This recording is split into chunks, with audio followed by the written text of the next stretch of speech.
gentlemen, good morning. Today I'm going to present a few slides on the macroeconomic implications of Brexit for the UK economy, the world economy, and Greece. These slides are from a more extended presentation we, Eurobank Economic Research, have prepared on the occasion of today's events, and we're going to be publishing in a few days. And I would like to start by saying that the activation of Article 50 sets off a two-year countdown for A, reaching a withdrawal agreement, and B, reaching a new association agreement between the UK and the European Union. If there is a failure to reach an agreement over the period of 2 years, and if there is no transitory deal, then the UK will risk losing access to the single market.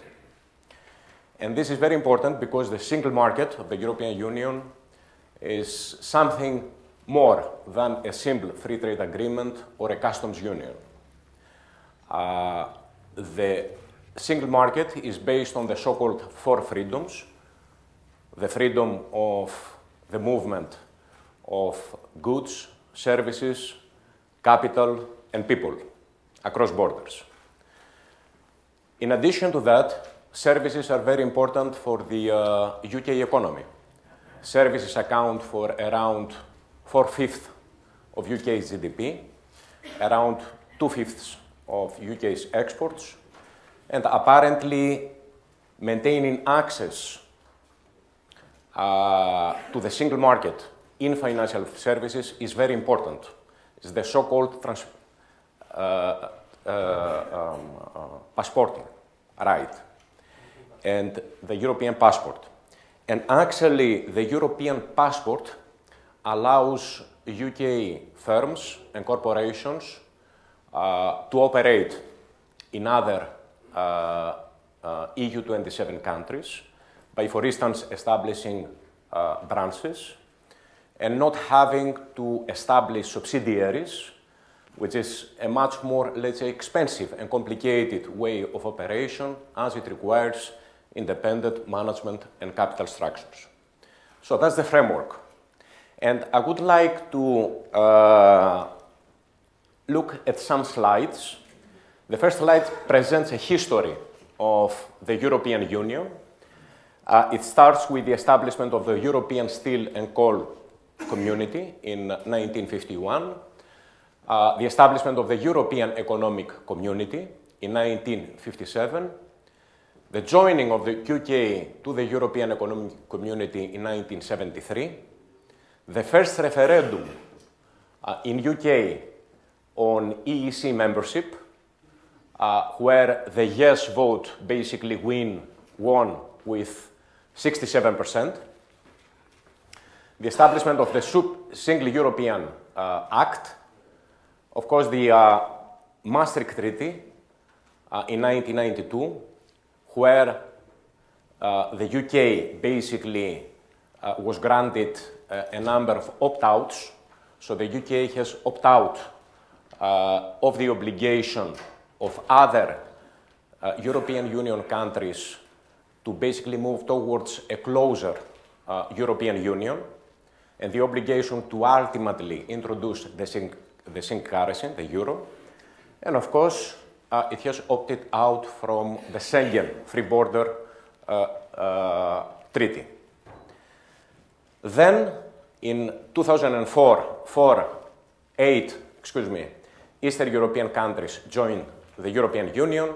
2009, the Lisbon Treaty, and 2013, Prime Minister Cameron promised to basically renegotiate the UK's EU membership terms and run a referendum if his party won the May 2015 elections. And of course, June 2016, when basically the Brexit referendum delivered a broadly unexpected outcome. Of course, the Brexit calls gain momentum partly because of the, let's say, the severity of the euro area debt crisis. And you may see on this slide the front page of Daily Express in November 2010, when the newspaper was the first mainstream national UK newspaper to support the case of Brexit. And, of course, the European Union has basically activated Article 50, and there is a very long and complicated process to basically try to reach a compromise, a withdrawal agreement, and also, as I said earlier, reach a new association agreement with the European Union. It is important, I think, to note that basically abiding by the free movement of people, let's say, principle of the single market and paying contributions to the EU budget are the prices to pay for access to the single market. So if you look at existing agreements, existing association agreements with the EU, you can see that there is basically a trade-off between independence to set your own laws, your own policies and regulations, and access to basically the single market. If you look at the two extremes, EU membership implies very limited ability to basically ignore European Union rules, implies contribution to the European Union budget,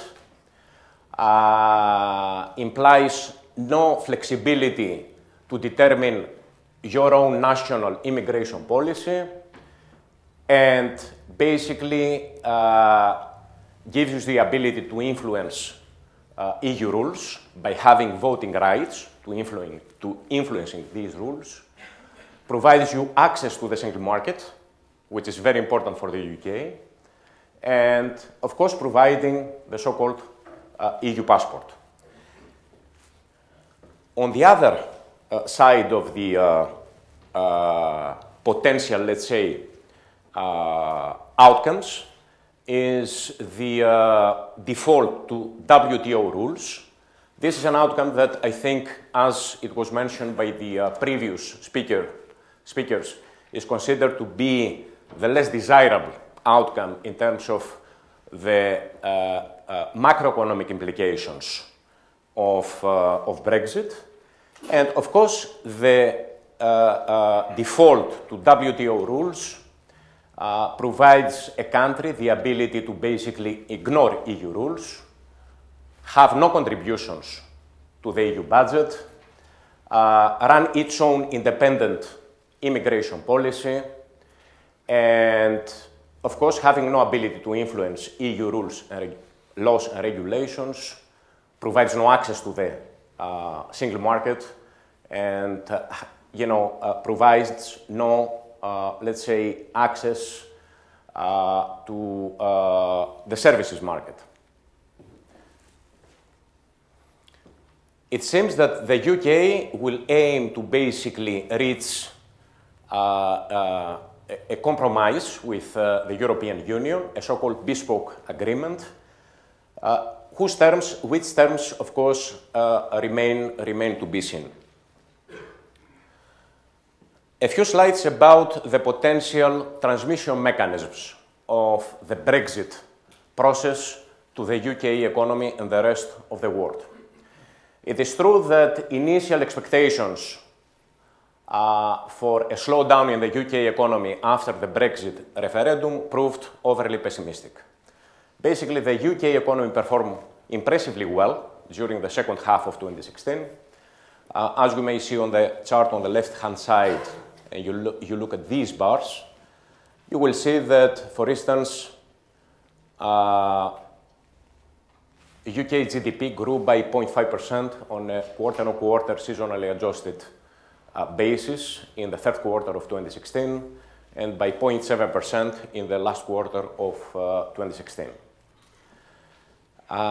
In my opinion, some of the, let's say, shock absorbers included a swift policy response by Bank of England. Bank of England introduced additional quantitative easing and cut its policy rate by 25 basis points. Of course, since November 2016, monetary policy of Bank of England has shifted towards a more neutral, let's say, stance. The postponement of Article 50 activation to early 2017 reduced political uncertainty after the previous Prime Minister was replaced by Theresa May. And of course, the easing in monetary and financial conditions we've seen during the second half of 2016, especially the depreciation, the sliding of the sterling. However, the immediate period, however, the Brexit impact may become more evident following the activation of Article 50, as uncertainty about the final outcome of negotiation increases in the period ahead. And we do see some early, let's say, worrying signals. If you look, for instance, at the PMI manufacturing index of the UK, you may see that most recently we've seen an uptick, although the index remains above the threshold of 50, which separates expansionary and contractionary conditions in the UK manufacturing sector. We've seen a sliding of consumer sentiment, and of course an uptick in inflation due to the pound devaluation, the sterling devaluation, which is a risk for real wages.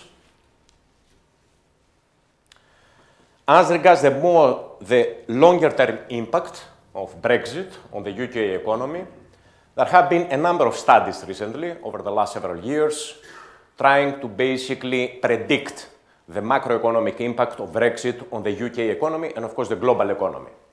Most of these studies predict a permanent reduction in the level of UK output. There is no consensus in the literature as regards the medium and long-term potential growth rate of the economy. We're talking about the level of nominal GDP. And there are a few studies, of course. For instance, a more recent study by Minford, which was published in 2016, which predicts actually a gain from Brexit, a long-term impact of 4 percentage points of GDP.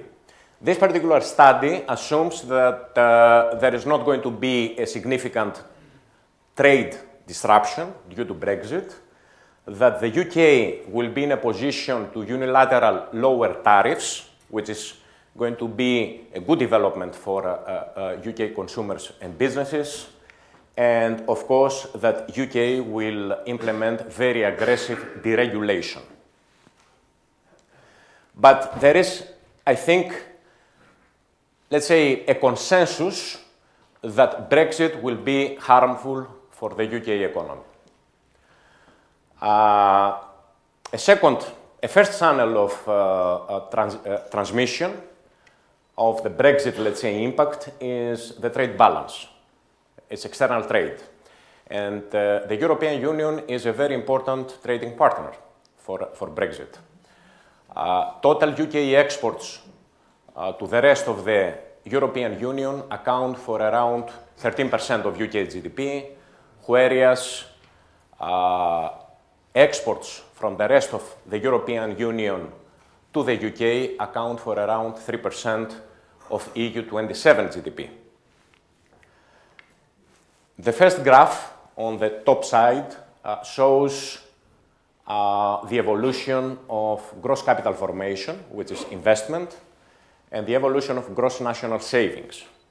The difference between these two lines is the current account balance, the current account deficit in the case of UK. And UK runs a very significant current account deficit with the rest of the world and with the rest of the European Union. In order to sustain this kind of deficits, UK needs to attract investment, needs to attract FDI, which is a very important source of financing the current account deficit, and or other type of capital.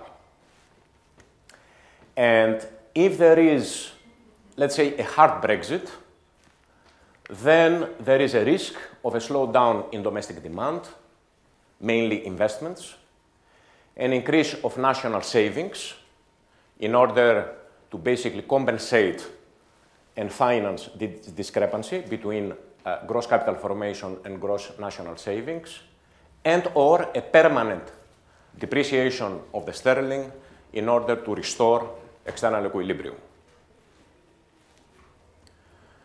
In terms of the financial sector, as already mentioned, passporting is very important. Actually, if you look at the total assets of the UK financial system, the ratio of total assets to GDP is currently 830% of GDP. Actually, this is a figure based on 2014 data, which is very important. The UK financial sector has grown quite significantly in recent years, and exports of financial services as a percentage of GDP are way above the rest of the European 27 countries. In terms of FDI, which is another potential transitional mechanism of the Brexit, let's say, negotiations and the Brexit impact, the Brexit outcome, is relates to FDI. Britain has been a global magnet of FDI. It has attracted huge volumes of FDI. Around 50% of intra-European FDI goes to the United Kingdom. Of course, a part of this development relates to EU membership, and a part relates to very raw regulatory, let's say, burdens in the UK, and of course, a very strong institutional and regulatory framework, as it was mentioned by the previous speakers. So, any agreement being reached in the period ahead should not basically instigate a slowdown in FDI, which is very important for the UK economy. Immigration is another potential area that could affect growth going forward. There have been a number of studies recently claiming that immigration to the UK, especially immigration from the rest of the European Union, has been good, has been positive not only for growth and UK's GDP, but also for productivity. Immigration allows UK-based firms to match skills with jobs, allows a long-term boost in productivity levels, and of course, immigration is another major issue of negotiations with the rest of the European Union. There have been some claims that UK could gain from promoting aggressive deregulation. There have been some doubts about the potential for additional gains because the UK is currently one of the least regulated markets in terms of regulation pertaining to both goods and exports and regulation pertaining to labor laws, for instance. So UK has been one of the least regulated markets and countries in the OECD. There is evidence that EU membership has not constrained regulation. Actually, if you look at the first chart, for instance, bar chart, you may see that Netherlands is leading the rest of the pack of EU development countries in terms of deregulation, and Netherlands is a member of the European Union and a member of the Eurozone. Of course, a potential positive for leaving the European Union is that UK would save in terms of potential contributions or current contributions to the EU budget. If you look at these graphs, you may see that the UK is a net contributor to the EU budget because the size of its economy is relatively large and its agricultural sector is very small. UK is also a recipient of EU structural funding. More than 95% of EU structural funding supports research and development, scientific research, supports agriculture and regional development. So UK would save from not having to contribute to the EU budget, but again, contributions to the EU budget are the price to pay for maintaining some degree of access to the single market. So this is an open issue. Overall, I think that at the end, UK will save some funding, some contributions to the EU budget, but there is uncertainty as to the actual outcome as regards these particular issues. And recent research has shown that other countries in the euro area will also suffer a negative effect of Brexit. There are certain countries in the euro area that have, let's say, strong trade and investment ties with the UK. It seems that Ireland, Malta, Cyprus, the Netherlands, Belgium are 5 of the EU countries that are likely to be more affected by Brexit. And a few slides about Greece. As it was mentioned earlier, Greece runs an overall current account surplus with the UK. It runs a deficit in goods, in the bilateral trade of merchandise exports and imports, and it runs a surplus external balance as regards services, with tourism and shipping playing a major role. Overall, the net balance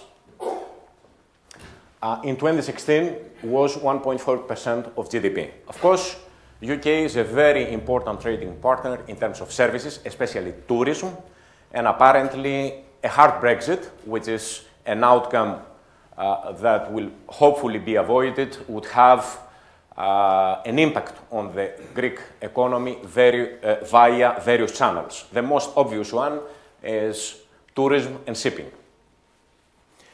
And this is a rather scary graph for the Greek economy. And this is kind of unrelated to today's presentation, but I think is a graph that shows how much Greece needs to basically needs services exports to the UK and to markets like the UK, because if you look, for instance, at the evolution of Greece's GDP, and if you compare the evolution of Greece's GDP with,